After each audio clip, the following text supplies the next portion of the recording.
All right, listen, I come to you from RAMALLAH's practice space. Starting this off like this. It's our 50th fucking NODCAST episode. Can you believe that?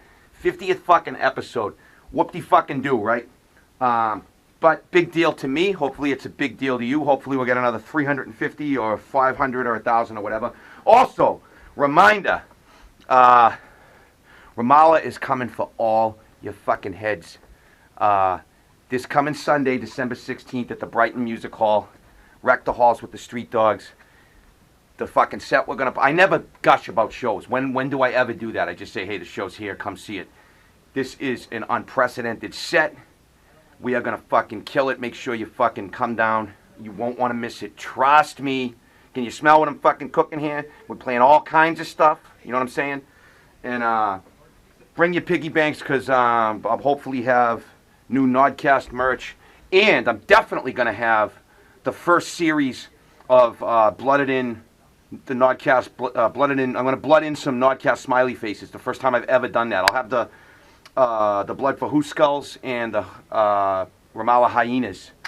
But I'm going to have, for the first time, the smiley faces. And I'm going to blood them in and do the old usual stuff. So if you're interested in that, if you're a devoted, committed member of Team No Head in the Oven, be the first on your block. I actually keep track of this stuff because the people that buy them, I mock them as like, all right, they're old school. So, whatever. Welcome to White Trash Rides NODCAST. See you in a second. Bye. Just one shot, baby, just one shot. Dear God, one shot, just one, and then there'll be no more. Just one shot.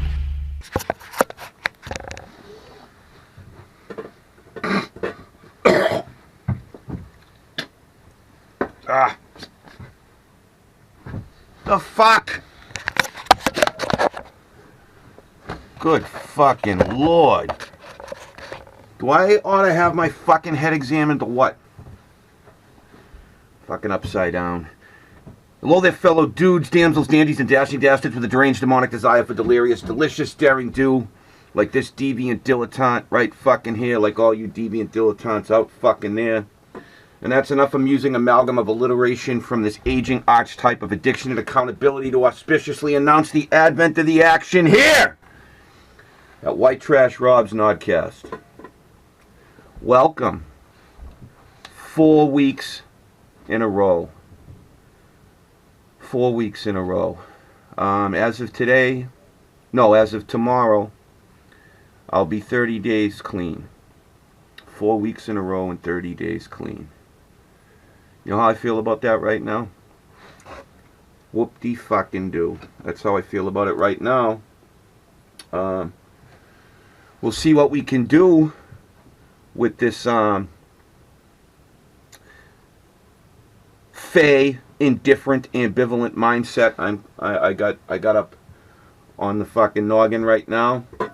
I had to get the camera on because I am attempting to prevent myself from collapsing back into darkness, and I want to get to something somewhat quick here because it's in keeping with the trend of recent introductions that I've been doing prior to the prayer before I get to the body of this thing, and I have some ideas what I'm going to try to do with the body of this thing.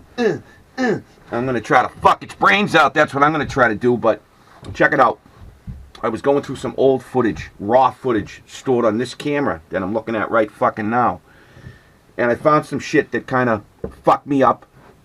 And it's relevant to what I was about to talk about anyway. So it was like a double whammy. Can you follow me thus far? Can you smell what the fucking Rob is cooking? Raise the people's eyebrow, the team's eyebrow, whatever the fuck. I am babbling. This might be a fucking Tower of Babylon fucking episode, a hot air holocaust. We'll see.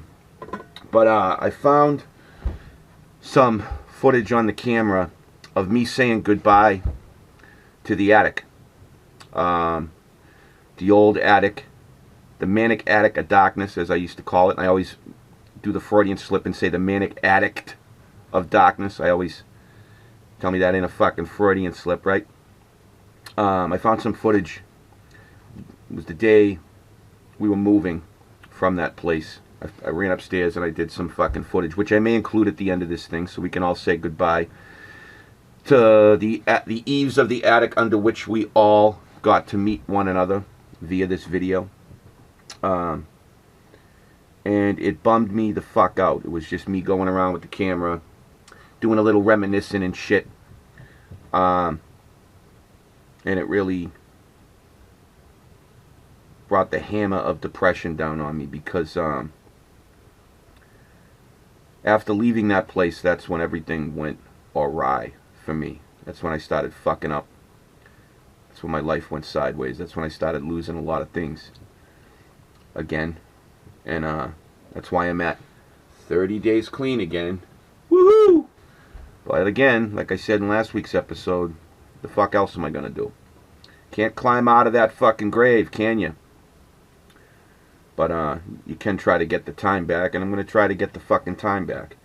But today I don't feel all PMA and super committed to it. And finding those videos, the videos of the attic, the manic attic at darkness, saying goodbye to that place, it bummed me the fuck out. And then on top of it, I found some videos that I totally forgot about from earlier, from before saying goodbye to the attic. No, excuse me, it was in the new place. It was in the new place. I had woken up at like 4 in the morning from some horrific dreams, and I did some, like I was like sitting on the floor next to the bed, and I must have popped the camera on and just babbled about what was going on in my mind. I'm not going to include that. Maybe in another episode or something, but it was about, I was reflecting on how I'm tormented by horrific dreams almost every night of my life. Wake up bathed in sweat, screaming, etc., etc. That hasn't been happening to me here. But for me, now that is the truth. Usually that is the truth with me with dreams. I've gotten into some of the dreams, some of the more horrific dreams, if they were on my mind when I did this various episodes of the podcast. I've recounted some of them. Waking up to dead in the dream, being drowning in shit, and having dead friends rotting and crawling all over me and sucking the flesh off my bones. I told you all about that fucking dream I had where I was in some underground cavern where there were corpses lying everywhere, strewn about, like the people at Pompeii, and all those funny compromising fucking positions laying around. Pins sticking out of their arms, throat slash, nooses around their necks. And as I was picking my way through the bodies, the archetype of the man, the dealer, was approaching me. Just an amalgam of every dealer I've ever fucking gone to. And I bought a bunch of dope and I started cooking up.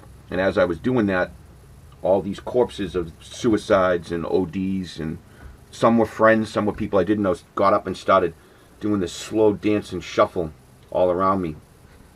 And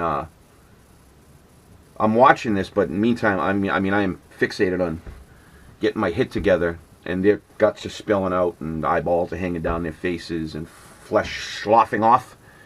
And of course, the minute I hit and start to plunge, the dream freeze frames, and I wake up. And that leads me to the point of this thing, because there was a point, and there is a point, and hopefully I'll get there, but you never know. Place your bets! Like I said, I usually have horrific nightmares every night. I haven't been having them the past couple of weeks because I'm not remembering my dreams. I don't know if I've been having bad dreams or not. But on the whole. But the worst dreams for me are drug dreams. By far, like the one I just described. They used to haunt me. They are my #1 biggest trigger. People talk about triggers, and it's a big deal when you're a recovering addict of to any degree. Triggers are a big fucking deal. Things that remind you intensely of your chosen escape of choice. They literally fire the brain chemistry and put you in a mindset that was akin to where you were when you were using. So it can be very difficult to override triggers. My biggest triggers are drug dreams. Particularly over the previous 10 years when I was doing a lot better, because they would come out of nowhere, and in the dream I'd always want to use, commit to use, and try to use. No matter what my waking state was, in the dream I went right back to terminal addict guy. Terminal fucking junk bomb. So when I woke up, I'd have to spend hours deprogramming myself the hell's going on today? I don't trip over words. I'm not mush-mouthed. I'm usually quite articulate. Deprogramming. Do I got a problem with this word, or am I having a fucking stroke? Is half my face hanging down? You could probably tell by the horrific stark white light that illuminates my skeletal fucking visage. You have to deprogram yourself. Over the course of hours, I hated it. It felt like my own fucking brain betrayed me. It felt like there was a demon in my head waiting to get out at any given time, which there is. Which there is. And there always will be until they throw dirt on me. On a side note, my second biggest trigger is not syringes or spoons or even bags of brown powder. My second biggest fucking trigger is public bathrooms. Isn't that fucking weird? Not syringes. I've desensitized myself to syringes with the blood art. I did that intentionally. I told the story about that. I won't get into it here. You can find it in one of the previous podcasts. In fact, I think I did a special episode about it. But, bathrooms, public bathrooms, no matter what. If I go into a public bathroom, the first thing I do is scan it and go, ooh, good drug bathroom. Good place to get high. And it kicks my blood pressure up and my pulse rate, and I get that hard nipple up on the balls of my feet thing going on. But my number one trigger has historically been drug dreams, because like I said, they come out of nowhere like your addiction's kamikazeing you.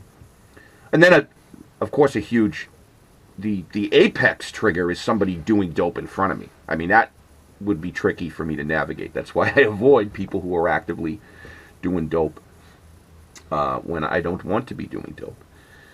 At least using it in front of me. I can stay in touch with active addicts. I do that all the time. And I can even be around active addicts. I just can't be around them actually using. And I don't like to know if they have anything on them, because that's also a difficult one for me to navigate. But here's my fucking point. Ta-da! This might be a long walk for nothing. The last couple of dreams I've had that I do remember that don't involve the most important person in my life. I've been having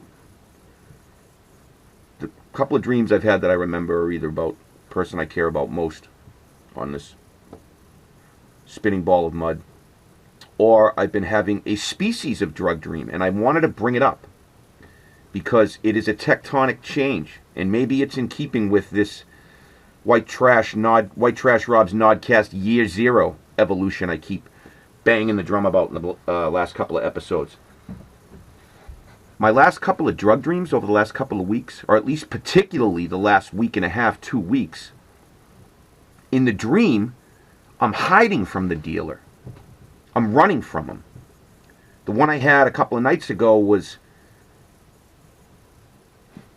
a car with the archetype of the dealer in it, and I can see him driving around looking for me, and I'm like hiding behind cars and shit. I'm not trying to get to him. I'm not trying to score, and I certainly at no point in the dream get to that point where I'm injecting it. At no point do I get the drugs. I'm running from the guy. And the way I've been waking up for these dreams is I suddenly turn a corner or come out from behind some cars or something, and whoop, he screeches to a halt right in front of me, and the window goes down, starts to go down, and I wake up in not necessarily terror or panic, but relieved. I've never woken up from a species of drug dream relieved in my life. I'm taking this as an optimistic sign, because like I said, usually when I have dreams like that, I don't run from the guy in the dreams. I climb over dead bodies to get to the guy in the fucking dream. These last couple of dreams, I've been fleeing him, and I wake up, panicked and stressed out, but relieved that, I got away. I'm praying that represents something deep inside the fucking Norse hell of a fucking interior landscape that I call my fucking mind. The snake pit of Rob's mind. I'm hoping that actually means something good for a change, because that's never happened. In the dream, like I said, I'll crawl through oceans of shit and people's corpses tearing my flesh apart to get to the motherfucker. In these last few dreams, I've been running from him. Although it wasn't always a him, sometimes it was a she or her. But I wanted to get that in there. And now I'm feeling a little bit better, now that I just sort of sorted all that stuff, because finding those videos of the dreams disturbed me for a few reasons. And finding the goodbye to the old Nodcast addict troubled me greatly. Really bummed me the fuck out. And I've been bummed out pretty consistently since I got the last video up. Just a shift in mood. You know, these things happen. Like I said, I'm not in any better position personally than I was a month ago when I popped that back from rehab episode up. I've just been trying to contend with my situation in a positive way, and getting on here and doing this is about the closest thing I have to a positive way. I hope it impacts you similarly, which it seems to be doing thus far since the return of White Trash Rob's Nodcast. Alright, enough babbling. I got to my fucking point. I hope it was somewhat lucid. Let's do the motherfucking prayer and get on this motherfucker like Donkey Kong. Take off your hats and your pants and your undies, and we'll do the prayer. What I got to do to find a better way to make it through? There's got to be a better way than living like this. I was waiting for a better way and waiting for a better day. I waited so long that I lost my faith. I was waiting, I was hating, I was pleading, I was bleeding, I was praying for something that never came. I prayed for something that never came. Like I said in last week's episode, maybe I did find it, and maybe I blew it. But all we can do is try to get back what we lost if we can, and even if we don't, keep trying, because what else is there to do but bang, bang, and no more. Ah!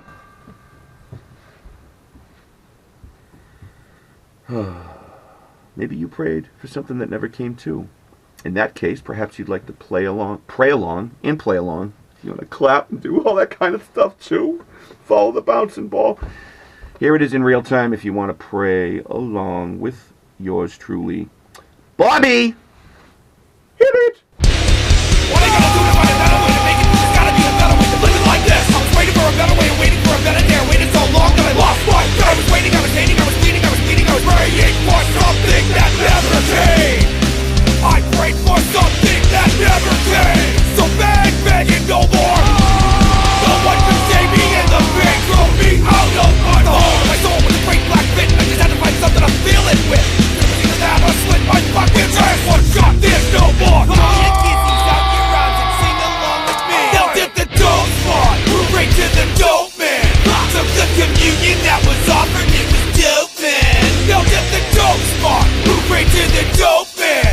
I'm on my knees the way you like it, take my soul man. Yeah, you can fly to it and climb so high to it. Ain't in a Dunkin' Donuts bathroom, you can die to it. And you can burn to it. Yeah, you can burn to it. Burn.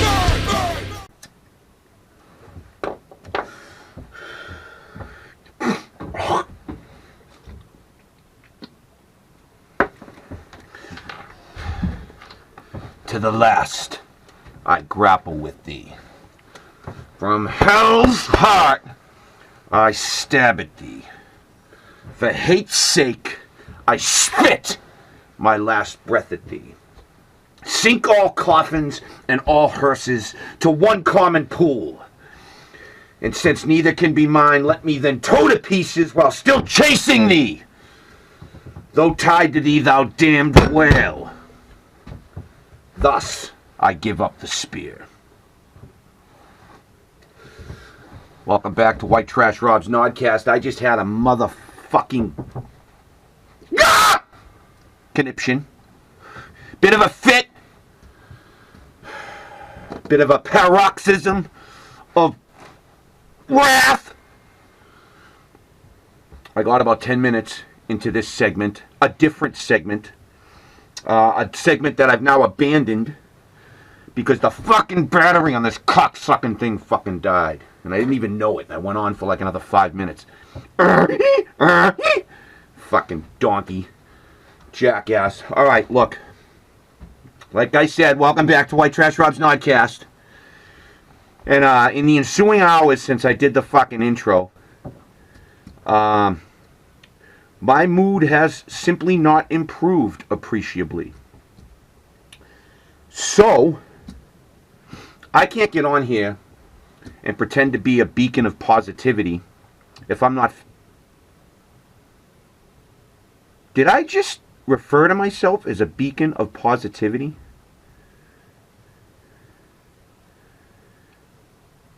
I don't even know what to say about that. That sounds insane, even echoing off the fucking pegboard of this fucking shed back into my own fucking face. The idea of me being a fountain of positivity is literally insane to me. And I know I'm not. However, since I am committed to a certain path right now, I'm trying to be as positive as I can manage. And I'm trying to come on here and in the greater theme of this fucker, share my trials and tribulations with y'all. What I'm really trying to do is get on here and share how I've been navigating some of the same things y'all are grappling with. And since I cannot get on here right now, and the last week since the last video, I've been in a darker fucking place. My mood is mercurial to begin with the whole fucking bipolar thing. Plus, like I said before, my fucking situation, my personal situation, my personal life, it has not changed since the dog leash around the neck, near hanging myself episode of a couple of weeks ago, the back from rehab episode. So I gotta go somewhere else with this right now, or otherwise I'm not gonna get anything done. And since I can't get on here in certain moods, there's a certain level of mood, or I have to be in a certain mindset to do these fucking things. And when I'm not in that mindset, it's somewhat difficult. But it's especially difficult when I drop below a certain point, because in my case, I get literally suffocated by my own internal bullshit, and I can't speak. And that's what the nature of this thing is. I can't get on here and just go, fuck, fuck, fuck, fuck, fuck, which is what I want to do, which is, or either that or blow my head all over the fucking shed. You know, that's the impulse. I'm not going to give into it. I'm just saying my mind goes there. For a long time, it's been like a happy thought. It's like, and it's been reinserting itself into the internal dialogue a lot lately, as I've mentioned. So, I'm going to go somewhere else with this. Since I can't get on here, I was going to do something entirely different, and maybe I'll do it next week. I wanted to talk about the drunk monkeys on the island of St. Kitts, and I wanted to talk about an experiment that I was privy to via somebody I met in the program involving the junkie rats. So we'll save that for next week because I can't work myself up for that. I got to do something that gets my mind off this bleak existence we call life and all that shit. So I turn to my socially contracted life mate in hardcore, Mr. Anthonie Gonzalez. He is in the band's Constrict, and he's also in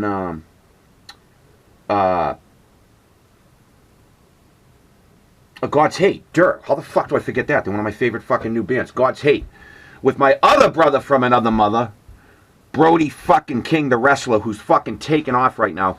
Brody, congratulations on Ring of Honor. I remember we were trading fucking emails or tweets or some shit quite a while ago, and a long time ago, actually. It's probably a couple of years ago. And I said, where would you like to go if you could get anywhere in the wrestling world? And Ring of Honor was it. So, dude, congratulations. That's like a band signing to like Geffen Records or some shit like that. Brody, you've worked your fucking ass off. Anthonie, I love you, brother, and you are the wellspring from which this video, fucking Holocaust of Hot fucking Air, is going to spring forth from, or for, or with, or to, or whereupon, whatever. Anthonie popped the fucking tweet up online that got me thinking. I was like, that'd be pretty fucking cool. His tweet was, name some fictional villains that you sympathize with. And I'm going to do that. And as you may have gotten from my first little quote at the beginning of this fucking thing, I'm going to list a couple. Top five fictional villains that white trash Rob either sympathizes with or identifies with or says, geez, I'd like to do that. So we're going to start with my number one of all time, and it fits in with last week's theme of vengeance. Vengeance and its consequences. The number one villain or anti-hero, whatever the fuck you want to call him, antagonist, although in this particular case it gets somewhat convoluted, will always be Ahab from Melville's Moby Dick. And I hope my mustache isn't still sticking out like the Pringles guy like it was in the first episode. Not the first episode, the fucking intro to this fucking thing. Man, I'm all over the place tonight. All right, let's rein it in, let's focus. Number one of Rob's top 5 fictional villains that give him wood. Captain Ahab from fucking Herman Melville's Moby Dick. If there were a fictional... Ahab is basically a fictional avatar from my id and my ego. He is a visible vicar or fictional vicar and avatar, an incarnation of the way I'd be if I literally gave up on any kind of impulse control. He is essentially Melville trying to, I don't want to get all literary here. I'll keep it to cool quotes, because he's got some fucking cool quotes. I used them on Spit My Last Breath. The line, the name of the album, Spit My Last Breath, is from that line I quoted at the beginning of this thing. To the last I grapple with thee, from hell's heart I stab at thee, for hate's sake I spit my last breath at thee. It came from fucking Ahab. I've used a lot of his fucking little quotes over the years. I'll sum it up like this. Ahab's nature and what he's all about and why it resonates with yours truly, and perhaps resonates with all you truly out there. There's a scene where Ahab has laid out his desire for revenge against the white whale that scarred his face and took his fucking leg. And his first mate, Starbuck, says, "Vengeance on a dumb brute that simply smote thee from blindest of instinct? Madness! To be enraged with a dumb thing, Captain Ahab? That seems blasphemous." And Ahab retorts, "Hark ye yet again, the little lower layer. All visible objects, man, are but as pasteboard masks. But in each event, in the living act, the undoubted deed, there, some unknown but still reasoning thing puts forth the moldings of its features from behind the unreasoning mask. If man will strike, strike through the mask. How can the prisoner reach outside except by thrusting through the wall? To me the white whale is that wall, shoved near to me. Sometimes I think there's naught beyond, but 'tis enough. He tasks me. He heaps me. I see in him outrageous strength with an inscrutable malice shewing and sinewing in it. That inscrutable thing is chiefly what I hate, and be the white whale agent or be the white whale principal, I will wreak that hate upon him. Talk not to me of blasphemy, man. I'd strike the sun if it insulted me." That line sums up my very instinct, my very nature. My impulses run amok. It has been a core of who I am, and it harkens back to last week's episode where I talked about vengeance. Ahab is the distillation or incarnation of all those primal feelings I've always had, and I know many out there. I think it's a human thing, which I'll get to in a second, to want to strike back against anything that thwarts us, anything that insults us, anything that causes us trial or pain or adversity. We don't just want to overcome it, we want to annihilate it.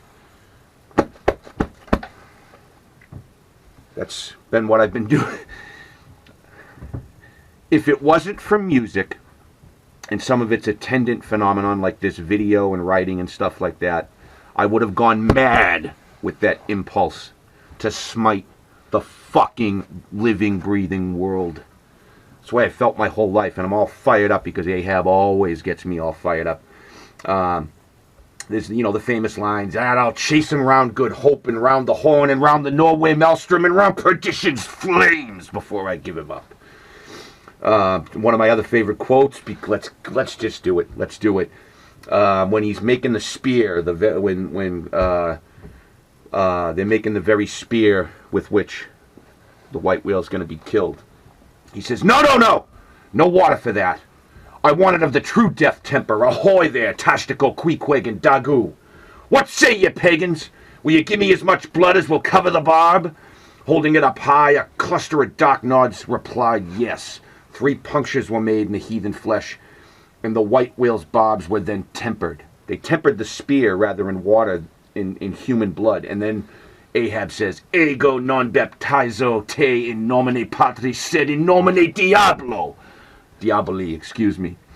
Deliciously howled Ahab as the malignant iron scorchingly devoured the baptismal blood. I baptize thee not in the name of God, but in the devil. Ahab was fired up. So was I for years. And I eventually had to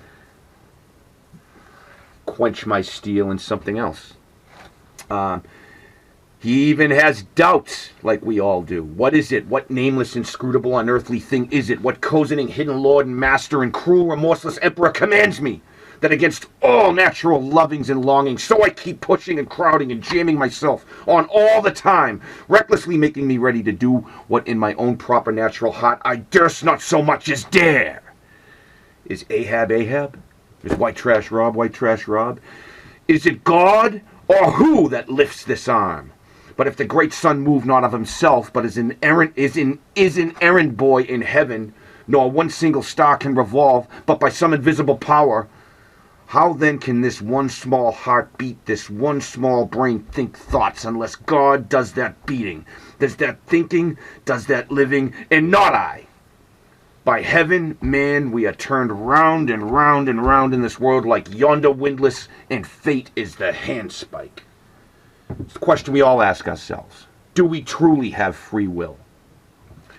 We don't choose our natures. So are we just puppets on a stage? What drives us? Is it fate? Do we have a hand in it? Or is it all preordained? Questions of some import, I might add.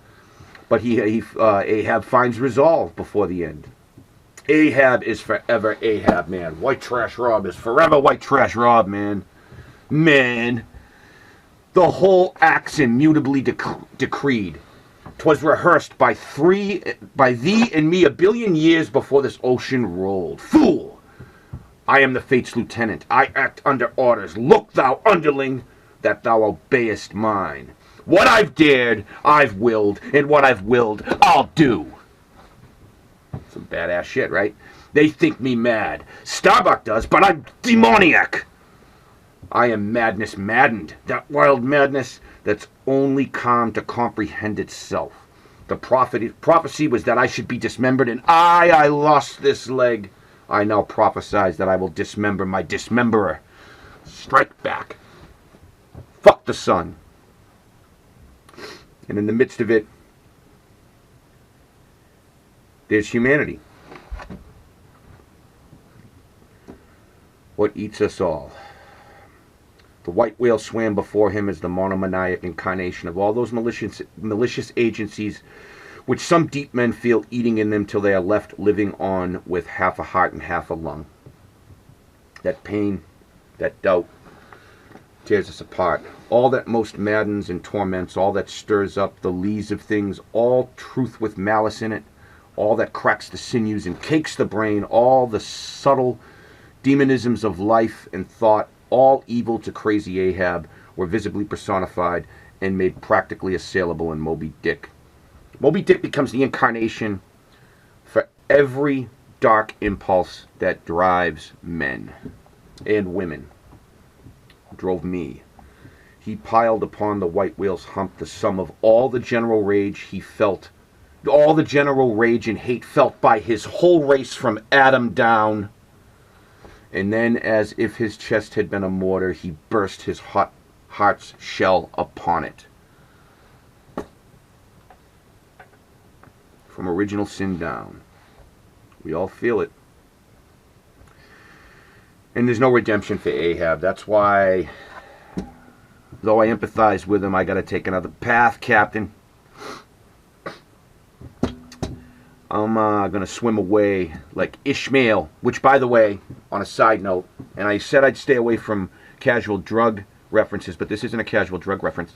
Nay, nay, nay. This is a casual alcoholic reference. This is back when I was boozing. I woke up one morning and written across one whole wall of my room, covering the whole wall in Heinz green ketchup, was the whole first chapter of Moby Dick. The whole thing from Call Me Ishmael on down. In Heinz green ketchup, because I tasted it. Now here's the big problem with it. I passed out drunk, I woke up, the whole first chapter of fucking Moby Dick was written on my wall in Heinz green ketchup. How do I know? There was a empty Heinz green ketchup squirter, what do you call them, container, tossed casually in the corner of the room. Problem with that, though, I've never owned Heinz green ketchup before or after. Did I go out and buy it? I don't know. Here's the other problem. It wasn't in my handwriting. I had no friends over that night. I drank alone in my room watching movies. I drank a fifth of Jim Beam, my old friend, Jimmy Beam. Don't fucking ask me. So, he ends where he began, where I began. To the last I grapple with thee, from hell's heart I stab at thee, for hate's sake I spit my last breath at thee. Those are his last words as he's tied to the whale and being dragged off to his fate. But good God, do I identify with that lunatic, Puritan, whaling captain. Chasing his vengeance around the world. And we all know where vengeance gets us. It gets us at the end there, nailed alive to a fucking indestructible white whale of hatred, yelling shit like, to the last I grapple with thee, for hate's sake I spit out, and then you drown. After a whole lot of suffering. So I'm going to try to unhook myself from that fucking whale. Let's move on. Number 2 on Rob's top 5 fictional villains that he relates to or empathizes with or sympathizes with or says, you know, he wasn't such a bad guy. Ozymandias from the Watchmen. Ozymandias from the Watchmen. The guy that played him in the movie wasn't a bad actor or anything, but he was miscast. They made the guy that played the character, the actor that played Ozymandias in the film was very effete, borderline Queenie. I don't have a problem with that, but it doesn't fit the character from the book, the comic book. The comic book guy was like just like this walking Greek god, super gorgeous, super ripped up, super fast, super intelligent. He was supposed to be the most intelligent person ever. That was his superpower. That and the fact he knew like karate and shit like that. The thing that I found most fascinating about the Watchmen, and the reason Ozymandias is the guy that I back, a lot of people assume that I would back Rorschach. Rorschach. Don't fucking ask me. I've rarely said that word out loud, though I've read it a billion times, both as a psychological test and as the guy who came up with the psychological test. My computer's about to crash. Who gives a fuck? We're going to plow on with the light just might change suddenly if this thing dies out. But, you know what? Let's... Fuck it. The guy who made the psychological test. But I empathize with Rorschach greatly. Rorschach. Whatever. I empathize with him. And in my youth, I was most inclined to view the world the way Rorschach does. Uncompromising, vengeful. Alright, light is blinking. The battery just fucking died, and it's been doing that a lot. And I had a complete flip out again. I fucking lost my shit and screamed and howled, but then I went in and checked and found out that the fucking... I got most of it. I only lost like a minute. I must have caught it right after it died, noticed, because sometimes I'll go on and on to the wall. I'm getting irritated. I better take a deep breath. Also, the light changed because I had to go in and charge the fucking computer, so that's why there's a sudden light change from bathed in stock white light, and you can see every one of my pores and how fucking haggard I am, to dark web material. Now I look like I'm in the deep web from some basement broadcasting anti-government info. But back to the topic at hand. That's the stuff right there. Yeah, give it to me, baby. So we were talking about Ozymandias and Rorschach and all the other Rorschach, whatever, all the other guys. And Rorschach would have been the character that I would have identified with as a kid. You know, just striking out at anything that offended him, anything within his arm's reach that he viewed as unjust or evil. He was just lashing out. But here's the thing, and this is the reason I back Ozymandias.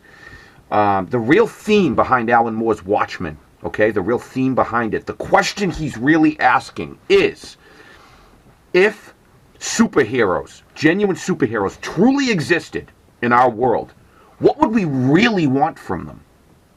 What would we really want from them? That's the question. My answer is Ozymandias. We wouldn't want a ton of vigilantes running around like Rorschach. Society would... I mean, Rorschach was so uncompromising, he would have fucking killed me for being a heroin addict. And I've never stolen anything from anybody in my life. Well, except for record labels, but... and promoters, maybe. And drug dealers. Yeah, well, I ain't even going there. I hope nobody ever recognizes me. Although, I don't think they will. But... we wouldn't want a bunch of Rorschachs running around just satisfying their personal notions of vengeance on whoever happened to fucking trigger them, basically.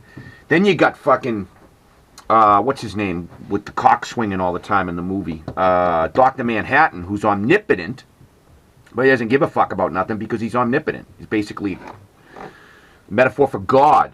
So detached from human affairs, he's like the voodoo idea of the big guy. Voodoo has all of its loa, but the uber god above all the loa, like what was one of their names? Baron Samedi, Baron Samedi, I think, and all the different loa. That god's remote and detached and hasn't paid attention to the human condition since the beginning of time. So, like I was saying, what Alan Moore is really asking is, if there were superheroes, what would you want from them? Would you really just want them to be stopping fucking bank robberies? Who gives a fuck about that? You know, Superman, they finally start getting into it in some of the later movies where he actually tries to solve mankind's problems. But initially, he's just like stopping, for 20, 30, 40, 50, 60 years, he stopped armed robbers. It's basically just like, they never go into the armed robber. The armed robber is always some mean guy just stealing. Probably some poor guy. You'd start questioning things like that. What, you just want superheroes to protect the existing power structure? It's what every military and police force on Earth is already there for that. You wouldn't want that. That wouldn't serve anybody. So, Ozymandias is the most intelligent, the fictional character is the most intelligent human being that's ever existed, and he actually puts his mind to solving mankind's inherent problems. Lack of resources and war. And he concocts that elaborate scheme to cover both. Take care of both. Eliminate both. And I always said, after I read The Watchmen, everyone was like, you must have loved Rorschach. Sure, I love the character. The character's fascinating. And The Watchmen is not just like some goofy comic book shit. It's actually like a piece of literature. In fact, I think it was the only comic book ever included in like Time Magazine's top 100 pieces of literature of the 20th century or some shit. I might be wrong. I often am. That's not true. When I'm on solid footing, I'm usually right. I'd rather be happy than right. But when I'm wrong, I'm spectacularly wrong. So don't hold your breath on nothing I say. Go check it on Google, and don't trust that either. But Ozymandias is the answer to the real question. If there were superheroes, what would we want from them? We'd want them to save us from our fucking selves, wouldn't we? Who gives a fuck if he stops some bank robbery? What the fuck is that? That's like the classic superhero thing. I'm going to go stop a bank robbery. What's that fucking do for anybody? Save the bank a couple of percent, a couple of points of interest on their fucking yearly insurance, FIDIC fucking insurance for bank robberies? Who gives a fuck? No, if they were real, genuine superheroes, we'd want them to save us from ourselves. War, lack of resources, the whole haves versus the have-not thing. That's what Ozymandias does. He sets his mind to it and solves those problems. Granted, he does it ruthlessly, but how else is he supposed to, approach the problem? It's a Gordian knot. He goes Alexander. Ooh, I didn't even mean for that double entendre or multi-level. That's what Ozymandias considered himself, the modern-day Alexander the Great. Alexander the Great being one of the genuinely,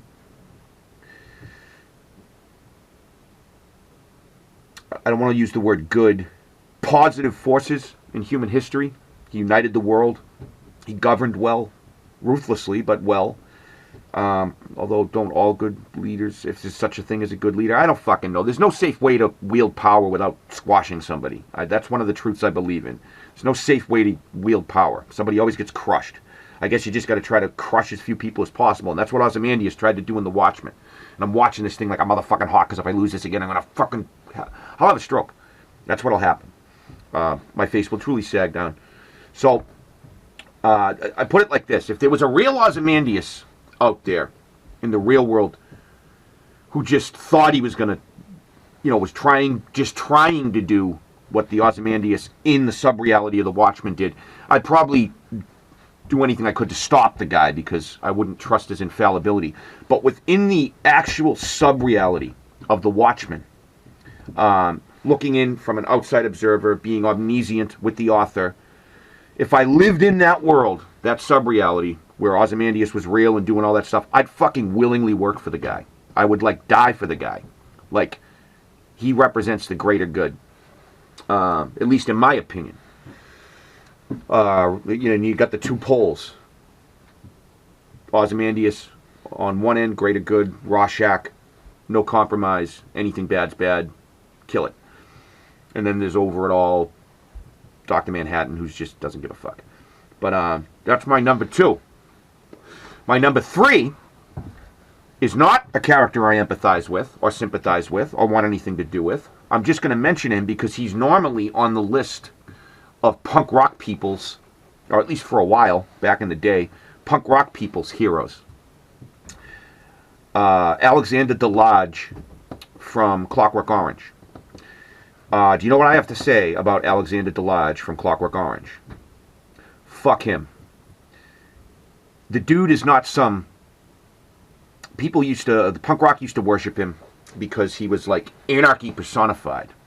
That may be the case if everybody acted like Alex Delage from fucking Clockwork Orange. The world would be pretty tooth and claw. But when you read the book anyway, and it comes through in the movie, no arguing it, the dude's just a dumb jock that does whatever he feels like, whenever he feels like it, simply because it makes him feel good. That's not punk rock. That's every jock frat boy football player that's ever date raped some fucking poor drunk girl. Fuck Alexander Delage. Alex. I keep saying Alexander because I'm stuck in the Ozymandias mode. Fuck Alex from the Clockwork Orange. Fuck him. If he existed in real life, I'd try to beat him to death, although I'd tiptoe up behind him because the dude could fight. Or I'd just get my friends and we'd beat him to death. The dude sucks. Dude's no hero, nobody to empathize with. He literally says in the book, I do what I do because I like it. I don't need any other reason for that. That's not anything to aspire to. And 95% of the punk rock people in a world like that, they're like sensitive, bookish types, usually. Not bookish types, but like thinkers. People terrified by the horror of mankind. They'd be eaten alive in a world where everybody was acting like fucking Alex from the Clockwork Orange. Then there'd be the guys that I hung around with in the crews and stuff like that who would ascend to the top of the whole mountain. But even those types of organizations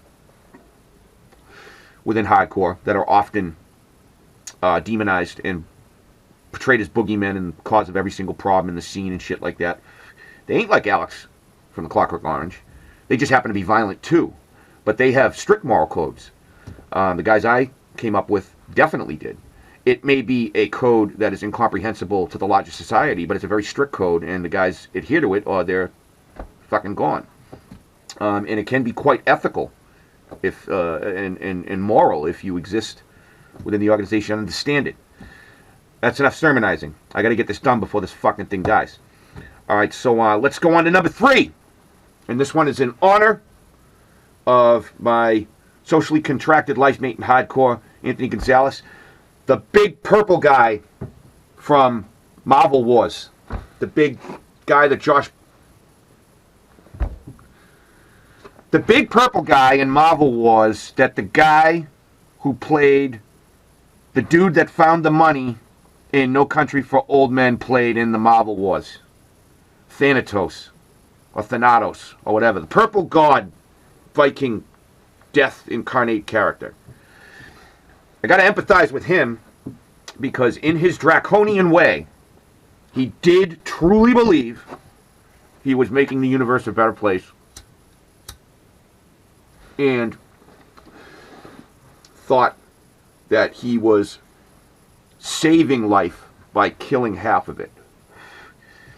Though I sympathize with his desires and his aims, you know, universal peace and plenty and all that prosperity and shit like that, and though I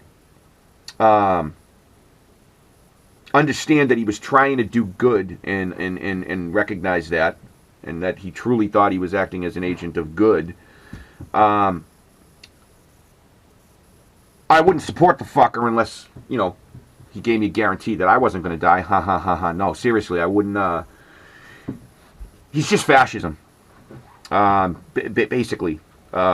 We've seen time and again that you can make shit good for one group of people if you kill everybody else that's competing with them. Or marginalize them to the point that they can't take part. And it's Nazi Germany. It technically works for a while until you fuck around with the rest of the world and get everybody mad. They come with flying fortresses and P-52 Mustangs and tens of thousands of Sherman tanks and fucking lay waste to your shit. But it's not a solution. It's like the hoof and mouth disease cure situation. You could get rid of drug addiction by killing every single addict that's ever walked the face of the earth. That would solve the problem. It's not a solution I'm particularly inclined to get all geared up about, but you can always solve problems if you're willing to kill everybody. And then there's nobody and there's no problems. So that's where Big Purple, Thanos, that's his name, Thanos. And do number 5, get this the fuck over with, because I have been babbling for a long fucking time, and I don't know if anybody's still going to be even watching at this point. I doubt it, but if you are, congratulations. Your fucking capacity for fucking verbal bullshit is heroic. You must have, like, not even good bullshit boots. You must have one of those things the fishermen wear up to their tits when they go in and they want to not wet their dick when they fucking fish for trout or whatever. Number 5 on Rob's list of villains and anti-heroes that I can at least sympathize with. It came down for me last minute, and I gave this no thought, because I never give any of these things any thought. I just jump on and pop the tape on. I only get mad when the batteries run out or get stymied. It was down to, and I'll tell you who I chose first, but it was down to 2. The one I chose was Travis Bickle from Taxi Driver, character De Niro played. I certainly both empathized and sympathized with Travis Bickle back when I was a young, hateful, vengeance-minded, angry person who simply wanted to strike back at the world in any way that I possibly could at any given time during any moment of my life between like ages 9 and probably like 2 weeks ago. I could definitely empathize with Travis. He was just looking for something to fight. He just wanted to lash out and strike out. He was consumed by his own loneliness and darkness. Now, he's not a character I support, and certainly not now that I've been through the fire. You know, he just represents an impulse and a mindset that I once had, but it's one that I'm glad to be rid of. That's no way to fucking live. I don't want to live like Travis Bickle. I don't want any of you to live like Travis Bickle. I certainly, I did a, this is a joke episode. This is like a fun episode, or at least I'm trying to have fun, so I don't got to think about the irreparable damage I've done to my fucking life and how uncertain my future is at this moment. But that's why I'm talking about fucking superheroes. When was the last time I fucking done that? Never. Well, I used to do it on the phone with my cousin Bernie sometimes. How you been, Bernie? I hope you've been hanging in there. I know you caught a couple of these. I love you, brother. I hope to be at your wedding, but don't hold your breath. God knows. So yeah, I did this topic much better service on the NODCAST that was in, I don't remember what number it was, but the NODCAST that was entitled Thoughts of Murder and Suicide. That was the title of it. That one, I took on this topic in a much more serious manner. Right now, I'm just saying I liked Travis Bickle when I was a kid because I wanted to shoot people too. Because I hated everyone. Because the world hurt me and terrified me. So it was down to him or Hannibal Lechter. I always got a kick out of Hannibal Lechter because he could like be around somebody briefly and understand a lot about them. I've always found that to be the case. For me. I can often stare through the side of somebody's head and understand what they're about. I mean, I've put it to both good use and bad use. I guess that is, well, I mean, if you have the capacity for empathy, that's the ability to take on another person's perspective like your own. It's pointed at both ends. It's like a double-edged sword. The fact that I can look into, that I have had the ability to take on somebody else's experiences also means I know what can hurt them, and I can be cruel with the same perception that allows me to be empathetic. That's what I found interesting about Lechter. He was just the cruel end of it. What the fuck am I talking about? Number 5 is Travis Bickle. For the love of God. Was I just likening myself to Hannibal Lechter? I mean, I do like eating people, like pussy and ass and boobies and stuff, so I guess I got a little bit in common with Hannibal Lechter. He did have one of my favorite lines in the book anyway. He said, "We don't choose our natures. They're issued to us with our pancreases and our blood types. We don't choose our natures." I agree with you, Hannibal, Clarice, and all that shit. That's it. The jalopy is over. I'm in a little bit of a better mood, I guess. How about you? That's what's really important, isn't it? I don't give a fuck what I don't know what I'm saying anymore. This is what's gonna happen. I'm just gonna dissolve into mush on this camera over the next couple of years. And eventually I will be completely unintelligible and just yelling shit like fuck, fuck, fuck. Also, this is the 50th episode of White Trash Rob's Nodcast. So I might do a little intro thing and then shoehorn it in when we edit this to make a big thing out of that. 50th episode, yay. And 4 weeks in a row. Jesus Christ, my thimble runneth over. It's raining plenty here at White Trash Rob's Nodcast. Just, I give till it hurts, don't I? The other news. Lots of shit going on professionally. I told you that. Lots of cool things. I've mentioned online the anti-heroes thing. I've been talking to Mark Noah almost every day until my phone got shut off. Shout out to Mark Noah. I love you, brother. You are the most interesting motherfucking guy I think I've ever met in my entire fucking life. Hoping to get Dickie Barrett from the Mighty Mighty Bosstones on this fucking thing. I was talking to him recently, and he is down. And we got some cool topics kicking around. And Eugene S. Robinson. Brother, I was psyched to find out you were willing to be on this thing. I doubt you'll ever see this, but when we make it happen, I'll tell you to your face. And RAMALLAH practice has been kicking ass. You know what? I am going to insert a little intro to this fucker. So I don't keep babbling here. My love to you all. Hopefully I'll see you next week. But don't hold your fucking breath, because you'd be a fool if you did. Hang in there, team No Head in the Oven. See you later, guy.